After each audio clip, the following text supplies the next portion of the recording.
ಕೊನೆಗೂ ಮಂಡ್ಯ ಕಾಂಗ್ರೆಸ್ನಲ್ಲಿ ಭಿನ್ನಾಭಿಪ್ರಾಯ ಶಮನಗೊಂಡಂತಿದೆ.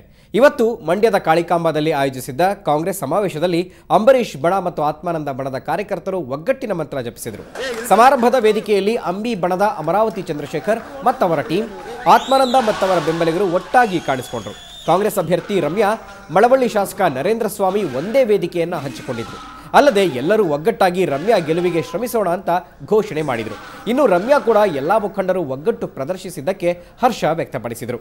ಭಿನ್ನಾಭಿಪ್ರಾಯ ಇದ್ದೇ ಇರುತ್ತೆ, ಆದರೆ ಎಲ್ಲ ನಾಯಕರು ಪಕ್ಷ ಸಿದ್ಧಾಂತಕ್ಕೆ ಬೆಲೆ ಕೊಟ್ಟು ಒಗ್ಗಟ್ಟನ್ನು ಪ್ರದರ್ಶಿಸಿದ್ದು ತುಂಬಾ ಖುಷಿ ತಂದಿದೆ ಅಂದರು.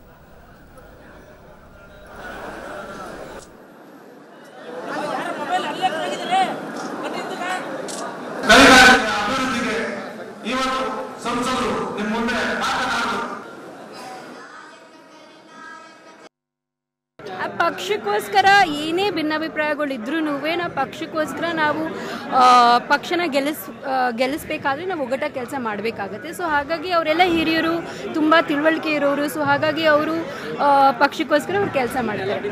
ಏನು ನಾವು ಮೆಚ್ಕೋಬೇಕಂದ್ರೆ ಏನೇ ಭಿನ್ನಾಭಿಪ್ರಾಯಗಳಿದ್ರೂ ಅವರೆಲ್ಲರೂ ಎಲ್ಲರ ಜೊತೆನೂ ಸಿವಿಲ್ ಆಗಿದ್ದಾರೆ, ಮಾತಾಡಿಸ್ತಾರೆ, ಒಟ್ಟಿಗೆ ಕೂತ್ಕೋತಾರೆ. ಬಿಕಾಸ್ ಪಕ್ಷದ ಐಡಿಯಾಲಜಿ ನಾವೆಲ್ಲರೂ ಅದನ್ನು ನಾವು